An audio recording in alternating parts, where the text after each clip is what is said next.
Hi wears welcome to our channel. ప్రస్తుతం మనతో పాటు దాము బాలాజీ గారు సీనియర్ జర్నలిస్ట్ ఉన్నారు. వాటితో ఒకసారి మాట్లాడదాం. సో నమస్కారం సార్. జగన్మోహన్ రెడ్డి గారు నిన్న మరోసారి పోలీసుల పైన తీవ్ర స్థాయిలో విమర్శించేశారు సార్. అంటే బట్టలు ఊడిదీసి కొడతాను నేను, చంద్రబాబు నాయుడు గారి కింద ఆయన చెప్పినట్టుగా వర్క్ చేసి మేము అధికారంలోకి వచ్చిన తర్వాత అంటూ కామెంట్స్ అయితే చేయడం జరిగింది సార్. ఇప్పుడు దీని పట్ల పోలీసులు కూడా సీరియస్ అయ్యారు. వాళ్ళు కూడా మేము కూడా అదే చేస్తామంటూ వాళ్ళు కూడా గట్టి వార్నింగ్ అయితే ఇచ్చారు. ఒక యుద్ధం అయితే పోలీసులకు జగన్మోహన్ రెడ్డి గారికి మధ్య జరుగుతున్నట్టు కనిపిస్తుంది. మరి కామెంట్స్ని మీరే విధంగా చూస్తారు సార్? అక్కడ రామగిరి రాప్తాడు నియోజకవర్గంలో రామగిరి మండలంలో నిన్న జగన్ పర్యటన చూసాము. ఆ సందర్భంగా చాలా ఉద్రిక్తత కూడా చోటు చేసుకుంది. అక్కడ వైసీపీ నాయకుడిని తెలుగుదేశం వాళ్ళు దారుణంగా చంపేశారు. వాళ్ళ కుటుంబాన్ని పరామర్శించడం కోసం ఈయన వెళ్ళాడు. అక్కడ బ్యాక్గ్రౌండ్ ఏంటంటే ఎప్పటి నుంచో ఫ్యాక్షన్, నేను ఆల్రెడీ ఒక స్టోరీ కూడా చేశాను, ఫ్యాక్షన్ ఏరియా అది. ఒకప్పుడు రెడ్లు డామినేట్ చేసేవాళ్ళు, కనుముక్కలు చెన్నారెడ్డి ఇలాంటి వాళ్ళు. దాన్ని ఎదుర్కోవడానికి పరిటాల శ్రీరాములు, పరిటాల రవి వాళ్ళ నాన్న, ఆయన ఒక ధనిక రైతు ప్లస్ టీచరు, ఆయన ఆధ్వర్యంలో కమ్యూనిస్టులు ఎంటర్ అయ్యారు, రాడికల్ స్టూడెంట్స్. అక్కడ నుంచి నక్సలైట్లలో రకరకాల పొలిటికల్ పార్టీలు అక్కడ, అంటే కొండపల్లి వర్గం, గణపతి వర్గం, రకరకాల వర్గాలు, ఎక్కడా లేని నక్సలైట్ వర్గాలంతా అనంతపురం జిల్లాలో ఉంటాయని ఒకప్పుడు అనేవాడు. అలాగా తర్వాత చీలిపోయారు. పరిటాల రవి ఒక ఫ్యాక్షన్ లీడర్కి ఎదిగాడు. ఆ క్రమంలో తన తండ్రిని కోల్పోయాడు, తన బ్రదర్ని కోల్పోయాడు, తను కూడా చాలామంది చావుకి కారణమయ్యాడు. సో అలాగే అక్కడ దాదాపు 100 మంది, నాకు తెలిసి ఒక 200 మంది ఈ పరిటాల రవి అండ్ చుట్టూ ఉన్న ఫ్యాక్షన్లలో చనిపోయి ఉంటారు. సో ఈ నేపథ్యంలో ఏమైందంటే పరిటాల రవిని కూడా అలాగే చంపేశారు. ఆయన కూడా దానికి బలైపోయాడు, ఫ్యాక్షన్కే. దాని తర్వాత పరిటాల సునీత, వాళ్ళ అబ్బాయి పరిటాల శ్రీరాము అక్కడ యాక్టివ్గా రాజకీయాల్లో ఉన్నారు. సో ఇప్పుడు ఒక రకంగా కమ్మాస్ కంట్రోల్లో ఉంది. రెడ్డిస్ని అల్చివేయగలిగారు ప్రభుత్వం మీదంతా. ఈ నేపథ్యంలో ఏంటంటే తోపుదుర్తి ప్రకాష్ రెడ్డి అక్కడ రాప్తాడు నియోజకవర్గంలో ఇంతకుముందు ఎమ్మెల్యేగా అయ్యాడు. అతను గట్టిగా ఎదురిస్తున్నట్టు కనబడుతుంది. ఇప్పుడు అతను ఓడిపోయి సునీత మళ్ళీ గెలిచింది. ఇప్పుడు ఏంటంటే ఆంధ్రప్రదేశ్లో రాజకీయాలు చాలా సివియర్గా ఉన్నాయి. ఎంపీపీ ఎలక్షన్లు ఇక్కడ అడ్డుకున్నారు. వీళ్ళు యాక్చువల్గా మెజారిటీ వైసీపీకి ఉన్నా కూడా తెలుగుదేశం వాళ్ళు పట్టుబట్టడం, తాము గెలవడానికి ట్రై చేయడం అనేక చోట్ల మనం చూసాము. వాళ్ళని ఏదో భయానా బెదిరించడం, లేకపోతే లొంగ తీసుకోవడం చేసి గెలవడం అనేది జరుగుతుంది. అలాగే 50 స్థానిక ఎన్నికలు జరిగితే 39 వైసీపీ వచ్చింది. జగన్ కూడా ఏమంటే యాక్టివ్గా రంగంలోకి దిగి తన మనుషుల్ని ఎలా కాపాడుకోవాలి, అవసరమైతే వేరే రాష్ట్రాలకు తరలించడం, ఇక్కడైతే ఇప్పుడు మేయర్ని కాపాడుకోవడానికి విశాఖలో వేరే దేశాలకి, అమెరికాకి తరలిస్తున్నారని కూడా చెప్తున్నారు. ఆ స్థాయిలో జగన్ కూడా బ్యాటిల్ ఇద్దామని ఒక ట్రై చేస్తున్నాడు. అందువల్ల అక్కడ తోపుదుర్తి ప్రకాష్ రెడ్డి కూడా గ్రౌండ్ లెవెల్లో చాలా గట్టిగా ఉన్నాడు. సో ఈ నేపథ్యంలో రామగిరి మండల ప్రజాపరిషత్ ఎన్నికలు పోస్ట్ పోన్ అయినాయి. దానికి వీళ్ళు ఒకరినొకరు నిందించుకుంటున్నారు. తెలుగుదేశం వాళ్ళే ఇలాగా ఒక చిన్న ఎంపీపీ ఓడిపోతే మీకేంటి ప్రాబ్లం, ఇంత ఇది చేస్తున్నామని జగన్ విమర్శిస్తున్నాడు. కానీ అధికారంలో ఉన్నప్పుడు జగన్ కూడా అదే చేశాడు. అనేక ఏకగ్రీవాలు చేయించాడు జగన్ కూడా. ఎవరు అధికారంలో ఉన్నా ఏది వదలరు. ముఖ్యంగా స్థానిక ఎన్నికల్లో తమ పట్టు అనేది గ్రౌండ్ లెవెల్లో ఉంచాలనుకుంటారు. ఎందుకంటే రేపు పొద్దున గ్రౌండ్ లెవెల్లో బలం అనేది చాలా ఇంపార్టెంట్. మెయిన్ ఎలక్షన్లకి, ఎమ్మెల్యే ఎలక్షన్లకి గ్రౌండ్ లెవెల్లో నీకు బలం లేకపోతే ఓట్లను ఆర్గనైజ్ చేసి వేయలేరు. అందువల్ల ఒక ఉప సర్పంచ్ ఎన్నికలకు కూడా పెద్ద ఎత్తున గొడవలు జరుగుతున్నాయి అక్కడ ఆంధ్రప్రదేశ్లో. సో ఈ నేపథ్యంలో నిన్న అక్కడికి వెళ్ళినప్పుడు జగన్ ఏంటంటే అక్కడ ముందు నుంచి కూడా రామగిరి ఎస్ఐ సుధాకర్ యాదవ్, అతని మీద తీవ్ర విమర్శలు ఉన్నాయి. అతను ఒక ఎస్ఐ లాగా కాకుండా ఒక తెలుగుదేశం నాయకుడిలాగా బిహేవ్ చేస్తున్నాడు, అతని మీద తీవ్ర విమర్శలు ఉన్నాయి. అతని వల్లనే ఇదంతా జరిగిందని చెప్తున్నారు. మామూలుగా ఫ్యాక్షన్ ఏరియాల్లో పోలీసుల పాత్ర చాలా ఎక్కువ ఉంటుంది. పోలీసులు కూడా ఒక ముఖ్యంగా అధికార పార్టీకి కొమ్ము కాయడం అనేది జరుగుతుంది. జనరల్గానే పోలీసులు అధికార పార్టీ మాట వినడం అనేది జనరల్గానే జరుగుతుంది. కొన్ని చోట్ల ఏం చేస్తారంటే వీళ్ళు ప్రొయాక్టివ్ అయిపోతారు. కొంతమంది వీళ్ళే పార్టీ వర్కర్ లాగా బిహేవ్ చేయడం అనేది ఏ పార్టీ ఉన్నా జరుగుతుంది. జగన్ ఉన్నప్పుడు జరిగింది, ఇప్పుడు తెలుగుదేశంలో కూడా అదే జరుగుతుంది. తెలుగుదేశంలో కూడా కొన్ని కీలక ప్రాంతాలకి వాళ్ళకి నచ్చిన వాళ్ళని పోస్టు వేయించుకుంటారు, వాళ్ళు వాళ్ళకి అనుకూలంగా పనిచేస్తుంటారు. సో ప్రధానంగా ఇతని మీద అయితే ఆ విమర్శలు వచ్చాయి ఎస్ఐ సుధాకర్ యాదవ్ మీద.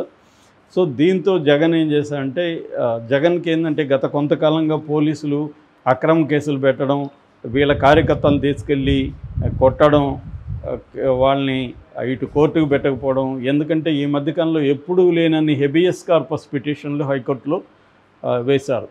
కోర్టే అనింది ఒక్కరోజే ఇన్ని హెబియస్ కార్పస్లు రావడం ఏంటని హైకోర్టే వ్యాఖ్యానించింది. అట్లాగే చాలా పోలీస్ స్టేషన్లో కొడుతున్నారు, సీసీటీవీ ఫుటేజ్ సబ్మిట్ చేయమంటే కూడా చేయట్లేదని కూడా హైకోర్టు సీరియస్గానే వ్యాఖ్యానించిందంటే మనకు అక్కడ లా అండ్ ఆర్డర్ సిచ్యువేషన్ ఆంధ్రప్రదేశ్లో ఎలా ఉందో అర్థమవుతుంది. అంటే వైసీపీ పార్టీని కింద నుంచి పైదాకా నడుములు విరగ్గొట్టేయాలనేది తెలుగుదేశం ప్రభుత్వం యొక్క కూటమి ప్రభుత్వం యొక్క లక్ష్యం.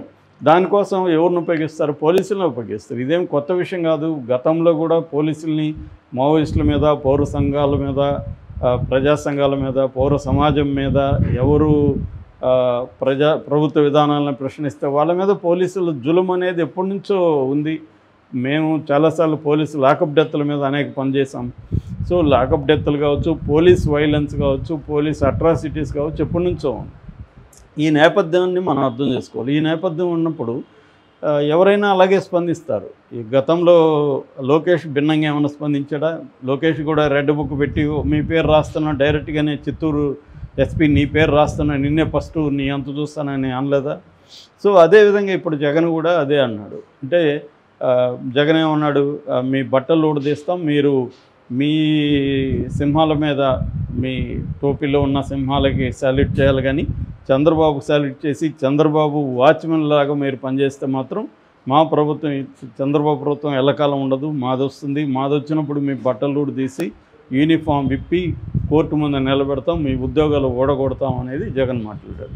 ఇందులో ఒకటి నేపథ్యం వచ్చి ఈ బ్యాక్గ్రౌండ్ అంతా ఉంది. అంటే గత కొంతకాలంగా వైసీపీ నాయకుల్ని పోలీసులు పెద్ద ఎత్తున అరెస్ట్ చేయడం జరుగుతుంది. రెండవది ఇక్కడ పర్టికులర్ కాంటెక్స్లో సుధాకర్ యాదవ్ తెలుగుదేశం తరపున మాట్లాడుతుండడం అనేది కనిపిస్తుంది. ఈ నేపథ్యంలో మాట్లాడాడు. అలాగే ఒక ఫ్రస్ట్రేషన్ కూడా జగన్లో పెరిగిపోతుంది. ఎందుకంటే నేను చాలాసార్లు చెప్పాను, చంద్రబాబుకి జగన్కి తేడా ఏంటంటే చంద్రబాబుకి ఉన్న వ్యవస్థల మీద పట్టు ఇంకే రాజకీయ నాయకుడికి ఉండదు. అతను అధికారంలో ఉన్నా లేకపోయినా వ్యవస్థల మీద పట్టు అనేది చంద్రబాబు బలంగా ఉంటుంది. వ్యవస్థల్లో మనుషులు ఉంటారు. సో కానీ జగన్ అది చేయలేకపోతున్నాడు. ఫర్ ఎగ్జాంపుల్ నందిగామ సురేష్ 145 రోజులు జైల్లో ఉన్నాడు. పిన్నెల్లి రామకృష్ణారెడ్డి 55 రోజులు జైల్లో ఉన్నాడు. వల్లభనేని వంశీ 60 రోజులుగా జైల్లో ఉన్నాడు. పోసాని కృష్ణమురళి 25 రోజులుగా జైల్లో ఉన్నాడు. బయటకు వచ్చాడు ఈ మధ్య. మళ్ళీ ఆయన మీద నిన్న వారెంట్ వచ్చింది. సో వీళ్ళందరినీ విడిపించుకోలేని ఒక నిస్సహాయత జగన్కు ఉంది. అంటే న్యాయ వ్యవస్థని మ్యానిపులేట్ చేసి విడిపించుకునే పరిస్థితి జగన్ దగ్గర లేదు.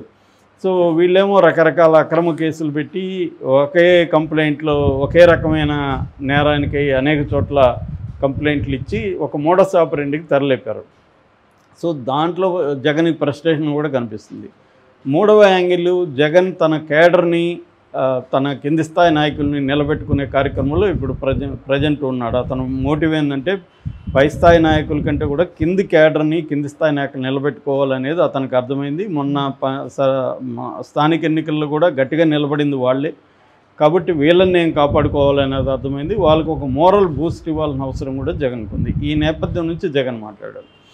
అయితే జగన్ అలా మాట్లాడడం కరెక్ట్ అంటే 100% రాంగు. జగన్ మాట్లాడినా, లోకేష్ మాట్లాడినా, అంతకుముందు పవన్ కళ్యాణ్ కూడా మాట్లాడాడు. ఇవాళ గవర్నమెంట్ వచ్చినా కూడా పవన్ కళ్యాణ్ డైరెక్ట్గా పోలీసులకి, డీజీపీకి వార్నింగ్, ఈవెన్ హోమ్ మినిస్టర్కే వార్నింగ్ ఇవ్వలేదా పవన్ కళ్యాణ్? సో వీళ్ళందరూ రాజకీయ నాయకులు. అందుకే నేను చెప్తుంటా, రాజకీయ నాయకులకి ఎవరికి ఏమీ తేడా లేదు, అందరూ ఒకటే. వాళ్ళ ఫంక్షనింగ్లో చిన్న చిన్న డిఫరెన్స్ ఉంటాయి తప్ప ఎసెన్స్లో ఏ రాజకీయ నాయకుడికి ఇవాళ తేడా లేదు. వీళ్ళందరికీ వ్యవస్థల కంట్రోల్లో ఉండాలి, వ్యవస్థలు తమ కంట్రోల్లో ఉండాలి, తాము చెప్పినట్టు వినాలి, అధికార పార్టీ ఏం చెప్తే అదే వినాలి, అపోజిషన్ పార్టీ వాళ్ళని భయంకరంగా తొక్కేయాలి, ఏమాత్రం ప్రజాస్వామ్య హక్కులు అనేవి ఉండకూడదు. ఇదే నడుస్తుంది అన్ని చోట్ల. ఇక్కడైనా అంతే. గతంలో బీఆర్ఎస్కి ఏమాత్రం తేడా ఉందా ఇప్పుడు రేవంత్ రెడ్డి పరిపాలన అంటే? ఏమాత్రం తేడా లేదు ఈ ఆస్పెక్ట్లో. సో ఒకప్పుడు వీళ్ళకి గురవు ఉంటారు, ఇప్పుడు అదే జరుగుతుంది. గతంలో కూడా పోలీసులు లోకేష్కి లేకపోతే ఇంకొకరికి ఇదే విధంగా వార్నింగ్ ఇచ్చారు. ఇప్పుడు కూడా ఈ సుధాకర్ యాదవ్ వార్నింగ్ ఇచ్చాడు ఎవరికి? జగన్కి. అంటే నీ బట్టలు మేము ఓడదీస్తామని అనలేదు, కానీ నా బట్టలు ఓడదీయడానికి నువ్వు ఇచ్చావా నా బట్టలు? మేము కష్టపడి సంపాదించుకున్నాం, అనేక సంవత్సరాలు కష్టపడ్డాం, ఫిజికల్గా ఎక్సర్సైజ్ చేసాము, మేము ప్రజల పక్షాన పనిచేస్తున్నాం, ఇదంతా చెప్పాడు. కానీ అదంతా అబద్ధం. ప్రజల పక్షాన పోలీసులు పనిచేయడం అనేది అంతకంటే కామెడీ ఉండదు. అధికార పక్షాన్నే పోలీసులు పనిచేస్తారు. ఫైనల్గా జరిగేది అదే. ఈ రాజకీయ గొడవల్లో అధికార పక్షాన్నే పనిచేస్తారు. కొంతమంది ప్రొయాక్టివ్గా పనిచేస్తుంటారు. మిగతా వాళ్ళు డ్యూటీ చేద్దాము మనం అనేది అనుకుంటారు తప్ప ఏ పోలీసు కూడా కాన్స్టిట్యూషన్ని, చట్టాన్ని గౌరవించి చేద్దాం అనేది అనుకుంటే ఇంత వైలెన్స్, ఇన్ని లాకప్ డెత్తులు, ఇన్ని అక్రమ అరెస్టులు ఎందుకుంటాయి? ఎవరు చేయరు. సుధాకర్ చెప్పిన దాంట్లో సగమే సత్యం ఉంది. సగం ఏంటంటే నువ్వు ఇవ్వలేదు ఇది అనేది ఉంది. అతను ఇవ్వలేదు, కానీ మరి చంద్రబాబు ఇచ్చాడా? చంద్రబాబు కూడా ఇవ్వలేదు కదా ఇతనికి. మరి చంద్రబాబు వైపు ఎందుకు పనిచేస్తున్నాడు అనేది అక్కడ ప్రజలు ప్రశ్నిస్తున్నారు. కాబట్టి ఏంటంటే పోలీసులు యూనిఫామ్ ఎవరిచ్చారు అంటే వ్యవస్థ ఇచ్చింది.